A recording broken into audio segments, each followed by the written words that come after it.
Welcome to Bunnyfish Crafts. I'm your host Heather, known as Bunnyfish on Ravelry, Instagram, and YouTube. Today is Monday, the 25th of July, 2016, and this is episode 189, Irritatingly Injured. Grab some sticks and string and come sit with me.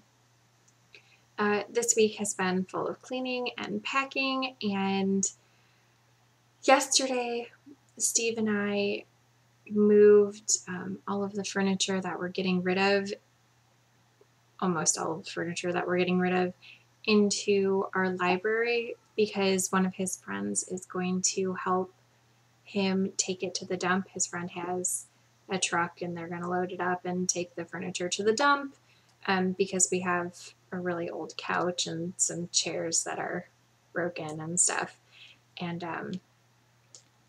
And we also have a mattress that was in the basement, and I must have grabbed it wrong because now my thumb, when I move my thumb around, it hurts. And when I move my wrist, it hurts. So I'm in a brace, and that is irritating because I can't pack as quickly. I can't carry very much right now because my left hand is the one that I hurt, and that's my strong arm. Like, everybody has a strong arm and a finesse arm, and my right arm is my finesse and my left arm is my strong arm. So that is frustrating, and it also means that crafting is harder to do because my left hand is the hand that holds the fabric as I'm working, and it can't right now. Anyway, it is what it is. I have a few finished objects this week. So I finished the mermaid costume, but I don't have it. I gave it to the recipient already, the lady who commissioned it. But I took a picture. And then I had a bunch of the yarn left over. So I decided to make an owl. It's the G's Great Owl pattern, crocheted using one strand of worsted weight. Used a size G hook for the mermaid costume. I used a size I hook, and it's got some wings. Out of the white leftovers, the eye, the center, the color, and the beak were all scraps, so I don't know what they are, but there's the owl, and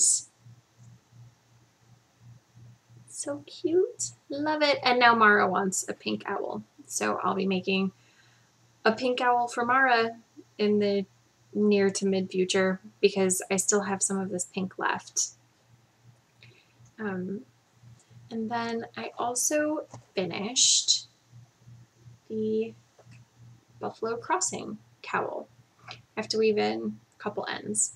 So I was here last week and I did this side. So I was there and I did to here. So that very little rainbow bit.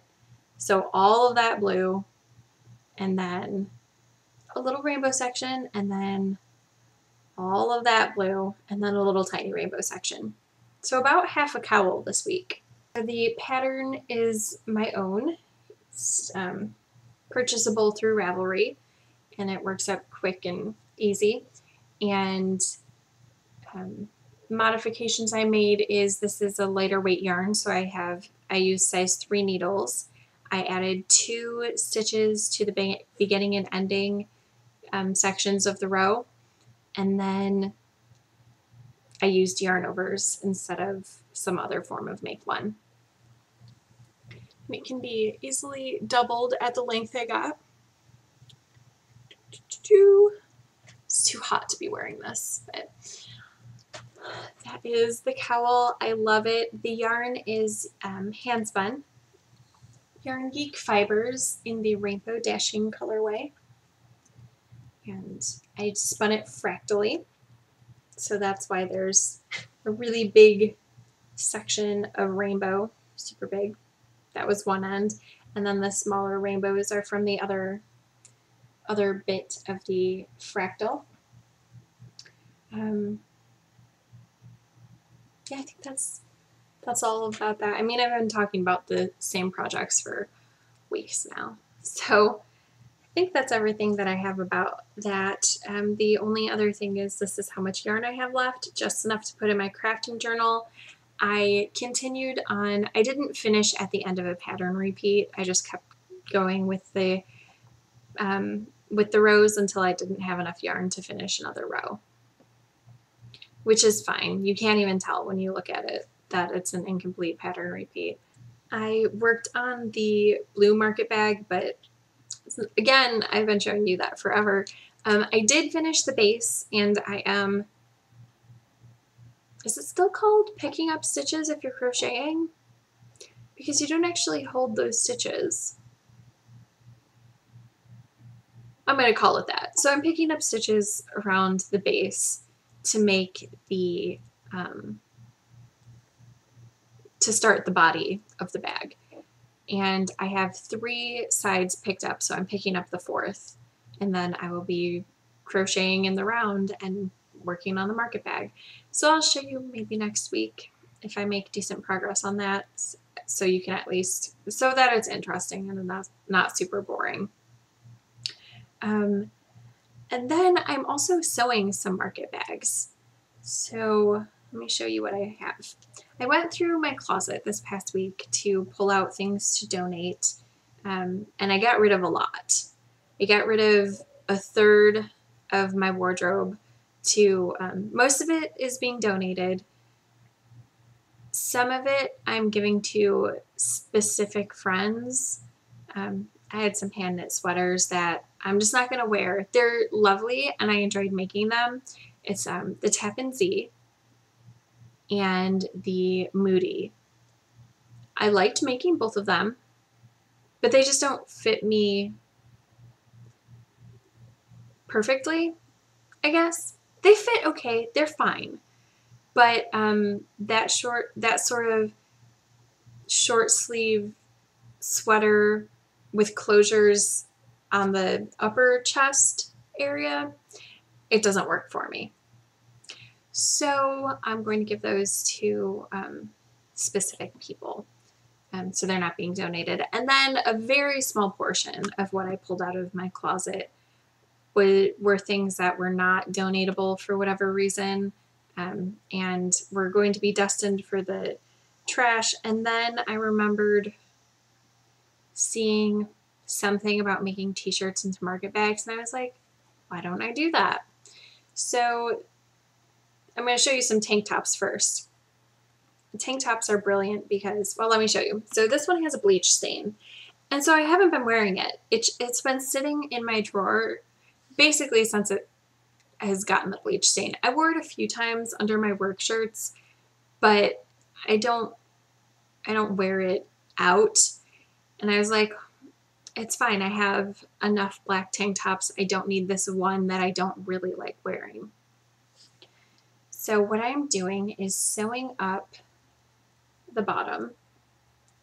You see that? Yeah. So sewing up the bottom, and I'm just using these tiny spools of thread that I don't know where they came from, and I'm sure they're for decorative embroidery, but I have a whole bunch of them that are partial things, so I've just been using them to sew up these market bags.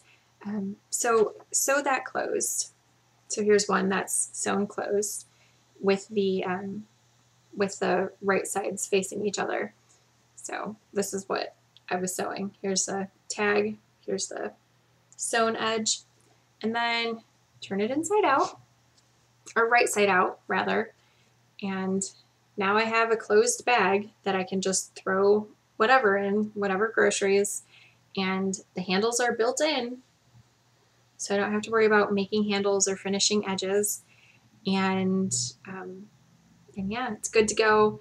And the lovely thing about this is it folds up really small. It's not a big bulky grocery bag, and it's machine washable. So raw meat can go in here, produce can go in here, anything can go in here, and I can just throw it in the washing machine when I get home. And since it's a tank top, it doesn't take up very much space. You can just roll it up and then put the straps around it, throw it in the bottom of a bag, or just keep it in my car. It doesn't take up a ton of space. So I'm going to have 3 tank tops turned into market bags, because I also have a blue one that is, it had some holes in it, so I'm going to truncate it a little from the bottom, and the seams under the arms are coming out, so I have to fix those, reinforce those. And then I have probably 4 t-shirts that I'm making into market bags. They're all old paint shirts from college, so they're stained and kind of grody looking. So here's my very unattractive baggy shirt. So shoulder seams, cut out the neckline into kind of a square to give it a bigger opening so that it would be easy to get groceries into. Cut off the sleeves to about bra level so that it would have handles, which I'm not going to sew. I don't need to finish it because jersey doesn't, it might curl on the edge a little, but it's not going to fray. And then for this one, I'm going to just sew across the bottom, and then I will have a market bag. I already turned a t-shirt into a market bag, and that one had really, it had a hole at the bottom, so I just cut right above the hole.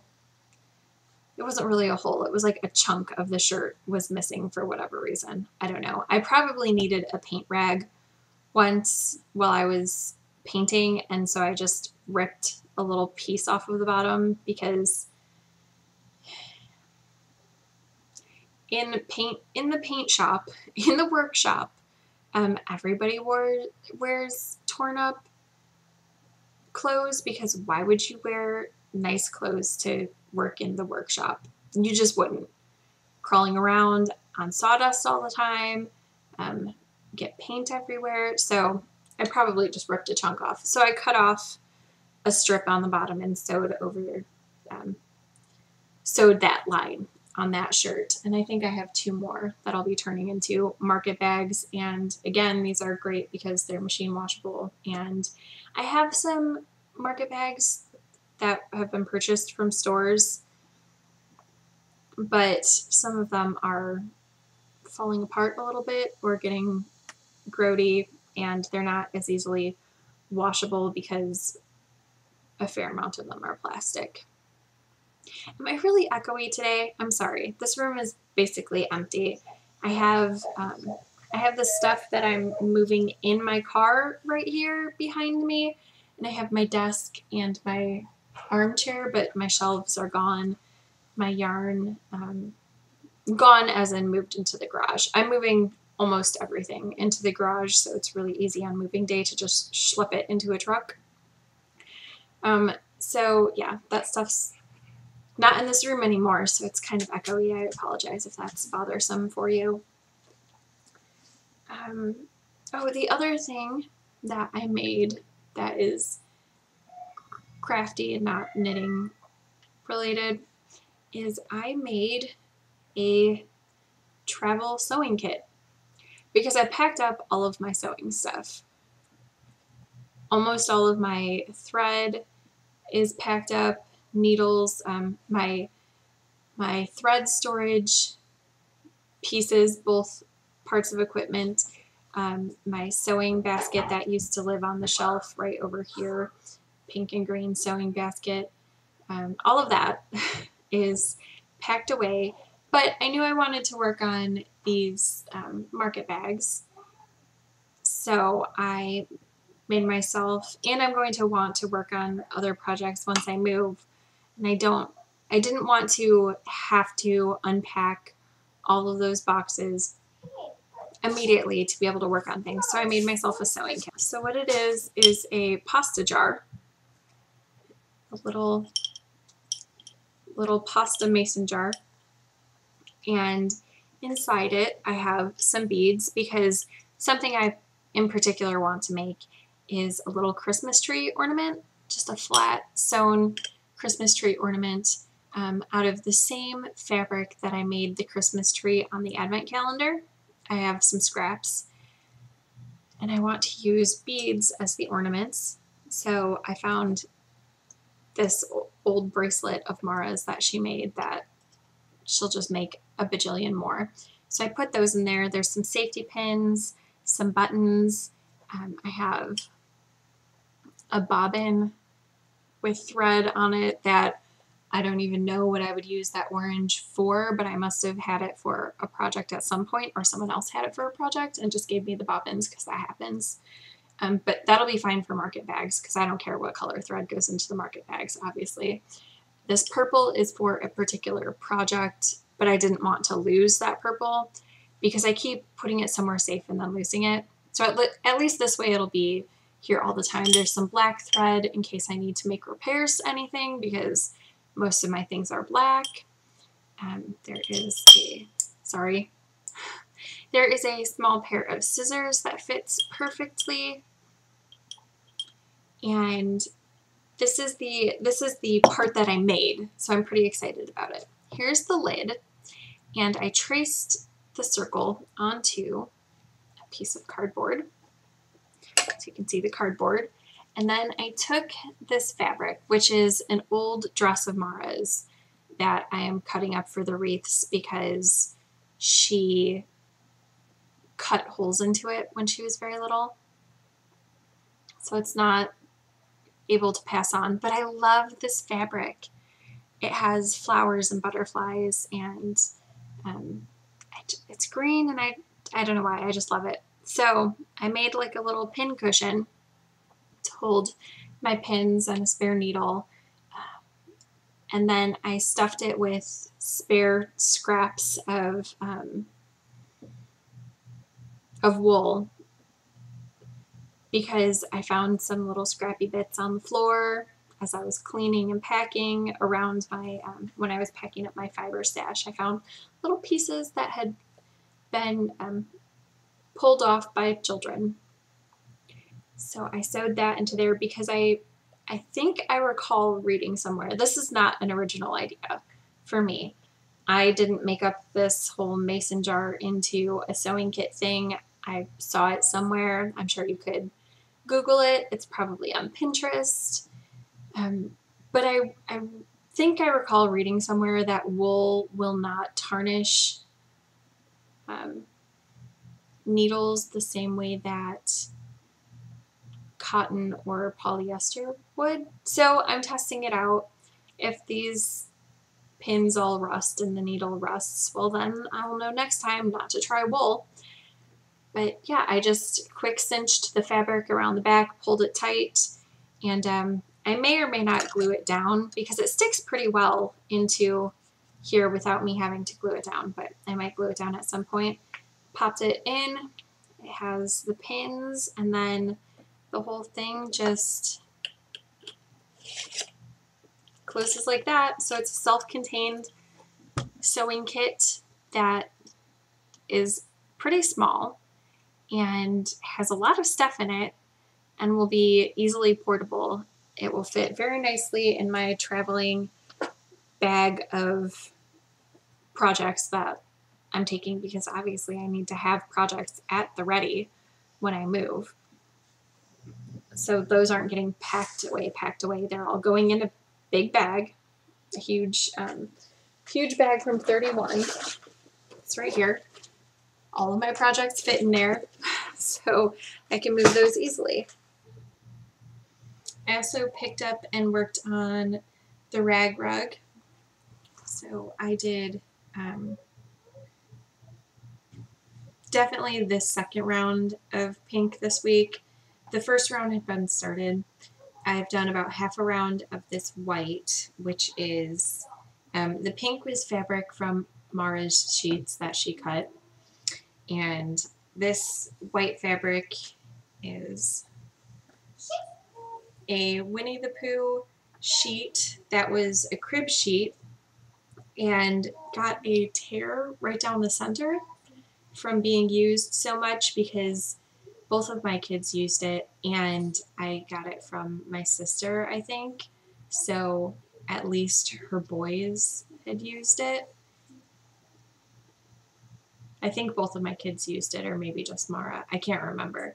But it went through at least 3 children, and then got a huge tear in the middle, as crib sheets sometimes do. So after I finish this white, which I'll probably finish today, then I just have fabric from a comforter, which got, again, a huge gash down the center. So I cut off the binding on that, and Gabriel and I and Mara helped, turned most of it into strips. I think there's a little less than a quarter of the fabric that needs to be turned into strips, so Gabriel might help me with that today, or I might just do it myself over the next few days. But I want this finished pre-move so that I can just roll up the rug and move it as a rug instead of have a rug plus balls of fabric that need to be crocheted into it. So goal this week is to finish that. I probably worked on the wreaths a little here and there, but nothing to really show. They will look the same as last week because they're not finished. And then Mingus socks, I did 2 rounds. Kick in the pants, I probably added 2 stripes, but it looks, pretty much the same until I get to the heel. Fairy cross stitch, I know that I finished the black crossing for the little girl, and I did some black specks, but I don't think that I did very much progress, so I'm not showing you that. Kenny's socks I made some progress on, but then, so we went to Steve's family reunion this past weekend, and I took several things to knit on, obviously, as one does. Well, actually, I was crocheting on the owl mostly, was what I was working on, and I finished that at the party, except for I couldn't close it and I couldn't sew on the eyes because I didn't bring stuffing. So I mostly finished it at the reunion, and then I had the cowl to work on, which I worked on when I was sitting, but then we had to walk to the restroom, and I was like, well, that's going to be awkward. So I pulled out Kenny's socks so that I could walk to the restroom, which was like a 7-minute walk there, and not a big deal. There and back, 7 minutes there and back, not 7 minutes there.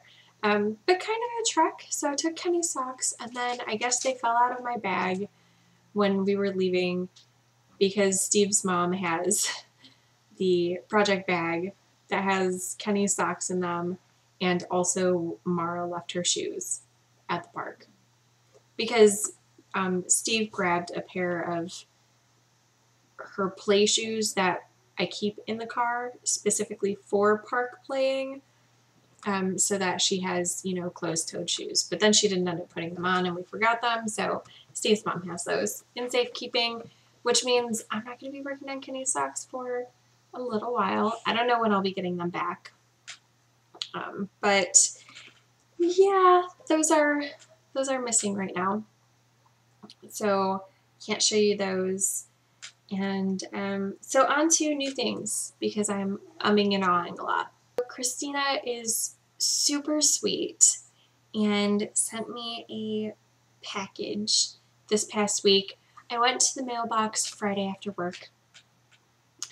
I got off work late. I got off work at 1:30, and I got home and I was like, oh, I haven't checked the mail in 2 days. So there is a good collection of mini skeins. And she also made me this beautiful little door hanger, which I super love. And I keep looking at heart door hangers, And then I'm like, oh, I could make that. And oh no, I could make that, but why would I do that to myself?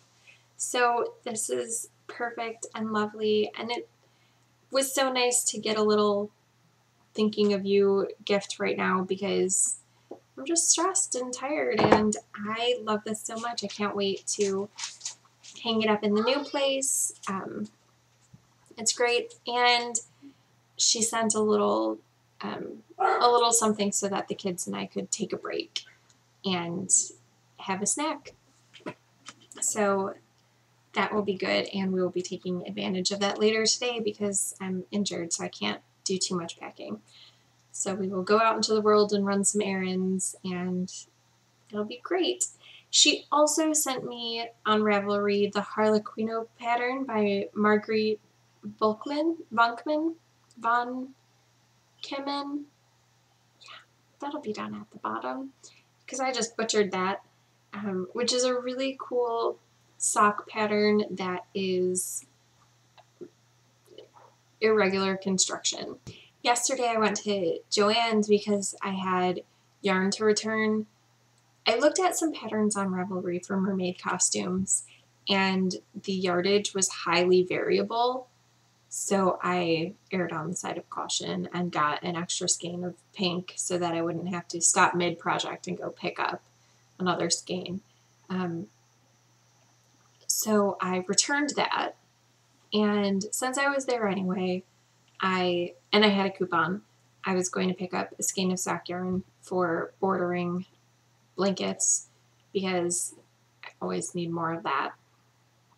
And I walked by the pattern section and they had Simplicity patterns on sale for $1.99. Super exciting because I have been looking at Simplicity 1080A since Java Jenny posted it on Instagram forever ago, a year ago maybe, I have no idea. And last time they had a pattern sale at Joann, they didn't have this one, but this is the pattern, and I'm super excited because it was on sale for $1.99 instead of the pattern price of $18, which I'm sure this pattern is totally worth $18. I'm positive, but the patterns at Joann go on sale for $1.99 like twice a year, so I was like, I'll just wait. And it happened, and I didn't know it was happening, but it happened, and this is the pattern. How freaking cute is that? Is the dress and tunic. I love them so much. So I'm probably going to make this version where it's got the two different fabrics of the dress and then different fabric for the pockets. I love everything about that dress.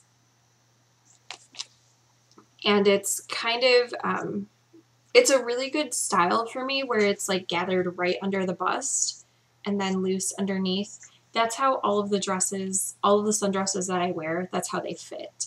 So I'm super, super excited. I think it's super cute, and I will totally be accessorizing basically just like it is on the front with fingerless mitts and leggings and boots and stuff. Oh, just so cute.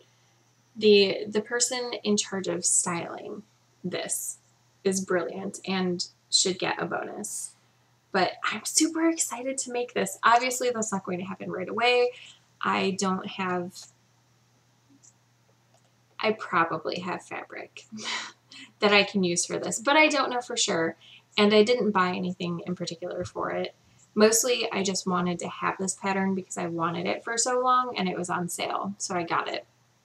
And I'll be working on that sometime in the near to mid future. Oh, how cute! I didn't notice before that the pockets have piping around them. That's adorable. So yeah, this will be happening someday. Hopefully in the nearer future than the far future. I would like to have this for next summer. Because look at how cute that dress is. Oh my gosh, I love it so much. But I would really like to have it, you know, like now. But that's not going to happen because life. Because life. And then what I am reading. So I finished White Knight by Jim Butcher. And I started listening to Turncoat yesterday, 2 days ago. 2 days ago. And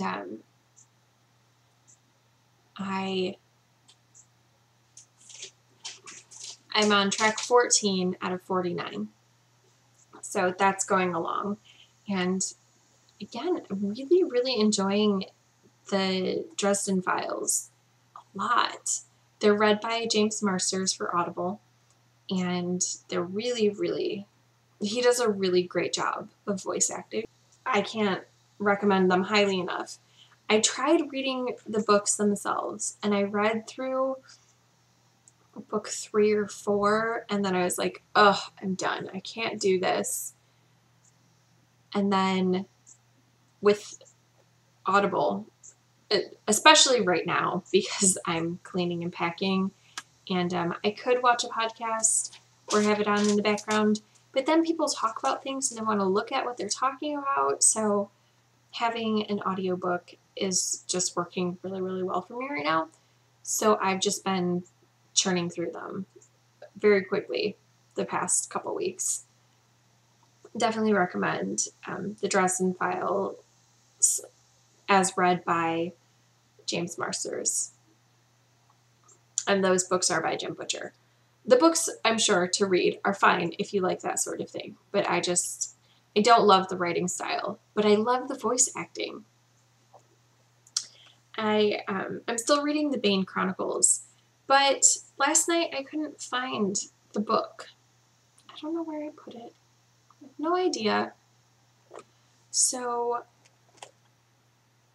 and it hasn't mattered the past several nights because I was just too tired, like immediately fall into bed, too tired. But last night I was like, I really want to read something for a few minutes. So I started Heir to the Shadows by Anne Bishop. It's the second book in the Black Jewels. It says trilogy here, but it's a chronicle now. Or whatever. I'm going to call it the chronicle. But it says Black Jewels series. I like chronicle better. Can I just change that? Can we have everything reprinted to say Black Jewels Chronicle? So I'm on page 9 out of a bajillion. Out of over 400. But just barely over 400. And that's somewhere mid-chapter, mid-section, because I started reading and I was like, must keep reading, and my eyes were like, ha, you're cute. So I got to page 9 and passed out. I have a modular knitting to show you. I forgot. I've added 1 square this week. So this is yarn from Haley, and yeah, not anything super spectacular or interesting, just a little square.